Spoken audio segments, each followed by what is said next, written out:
ये कहानी शुरू होती है रात के अंधेरे से। रात का समय है, पूरा शहर सन्नाटे में है, सब लोग अपने घरों में सोए हुए हैं, सड़कें सुनसान है, रोड लाइट्स के अलावा मोस्टली सारी लाइटें बंद है।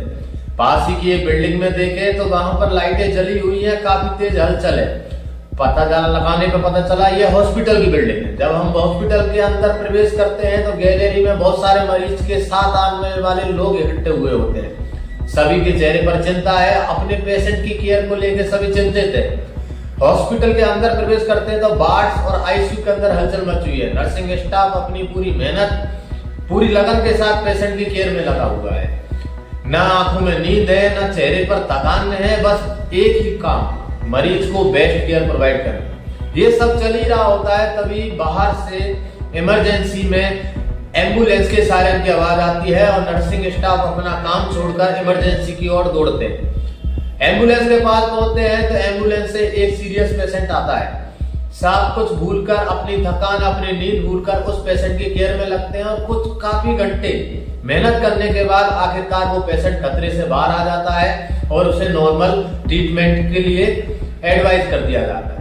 ये कहानी सिर्फ एक रात की कहानी नहीं है, हर रात की यही कहानी है। जब हम लोग अपने घरों में सो रहे होते हैं, अपने फैमिली के साथ फेस्टिवल एंजॉय कर रहे होते हैं, वीकेंड पर अपने दोस्तों के साथ छुट्टियां बना रहे होते हैं, तब नर्सिंग स्टाफ ये सब छोड़कर पूरी ईमानदारी, पूरी मेहनत के साथ हॉस्पिटल में काम कर रहे होते हैं। उनके लिए ना कोई त्योहार है, ना कोई संडे, ना कोई एंजॉयमेंट, ओनली रिस्पॉन्सिबिलिटी और ड्यूटी। जो कुछ मैंने अभी आपको बताया था ये मात्र एक टेलर है, अभी पूरी कहानी बाकी है जो इस वीडियो में हम बताने वाले हैं, तो वीडियो के लास्ट तक बने रहिएगा।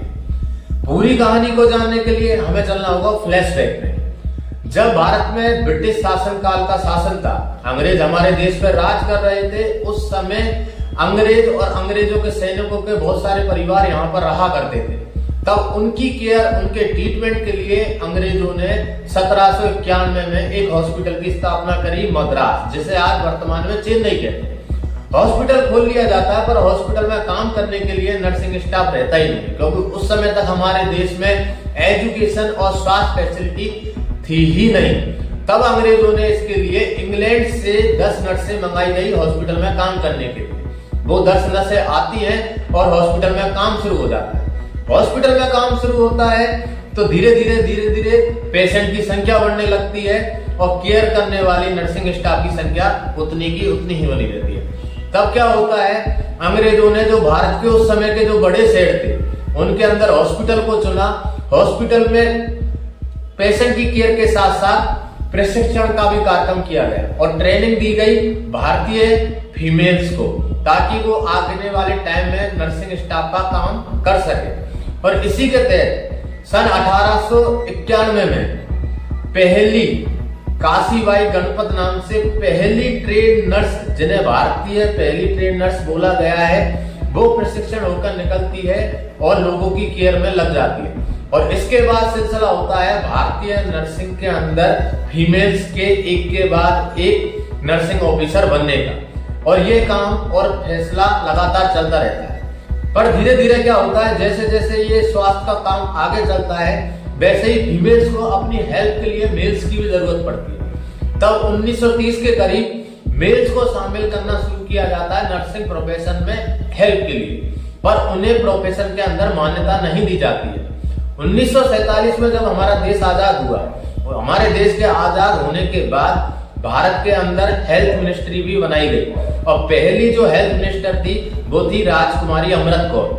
राजकुमारी अमृत कौर ने हेल्थ डिपार्टमेंट संभालते ही पूरे भारत के अंदर स्टेट वाइज नर्सिंग काउंसिलिंग की स्थापना करने का निर्णय किया, ताकि नर्सिंग को पूरे भारत के अंदर फैलाया जा सके। और इसी के बाद उन्होंने मेल नर्स को नर्सिंग प्रोफेशन के अंदर मान्यता दी कि वो भी एज ए नर्सिंग प्रोफेशन इसमें काम कर सकते हैं। और उसके बाद नर्सिंग प्रोफेशन के अंदर मेल नर्स शामिल हुए और लगातार उसके बाद उनकी संख्या बढ़ती गई, और आज देखने पे हमें पता चलता है कि मेल नर्स भी फीमेल नर्स के साथ बेहतरीन काम कर रहे हैं मेडिकल प्रोफेशन में। उसके बाद हमारे देश के अंदर जब नर्सिंग प्रोफेशन जुड़ ही गया, नर्सिंग प्रोफेशन बढ़ गया, तो उनका विकास का काम चालू हुआ, जो 1950 से चालू होकर आज 2026 तक कंटिन्यू चलता जा रहा है। 2026 में आप देखें तो भारत हेल्थ डिपार्टमेंट के अंदर बहुत आगे जा चुका है और वर्ल्ड के जो विकसित देश है उनके साथ कंप्लीट भी कर रहा है। पर नर्सिंग स्टाफ या नर्सिंग ऑफिसर बनना इतना आसान नहीं होता।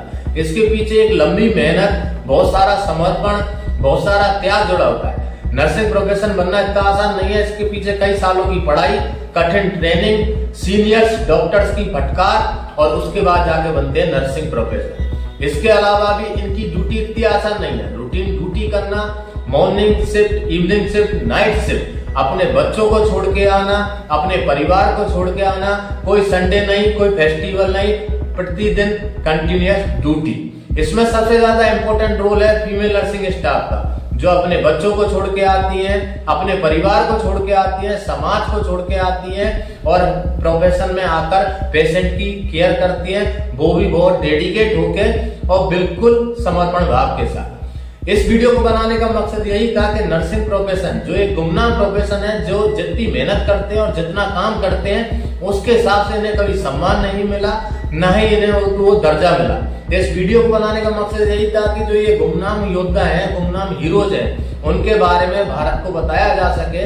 क्योंकि अक्सर हम देखते हैं जब पेशेंट हॉस्पिटल से डिस्चार्ज होकर अपने घर जाते हैं तो वो अक्सर कहते हैं वो हॉस्पिटल बहुत अच्छा था, वो डॉक्टर बहुत अच्छा था, पर कभी किसी को ये कहते नहीं सुना होगा वहां का नर्सिंग स्टाफ बहुत अच्छा था। जबकि आप देखिए एक हॉस्पिटल के अंदर जब पेशेंट जाता है तो डॉक्टर अच्छी मेडिसिन एडवाइस कर सकता है, बट उस अच्छी मेडिसिन को पेशेंट तक पहुंचाने का काम है वो नर्सिंग स्टाफ का है। एक पेशेंट और एक डॉक्टर के बीच में जो ब्रिज का काम करता है वो एक नर्सिंग स्टाफ ही करता है।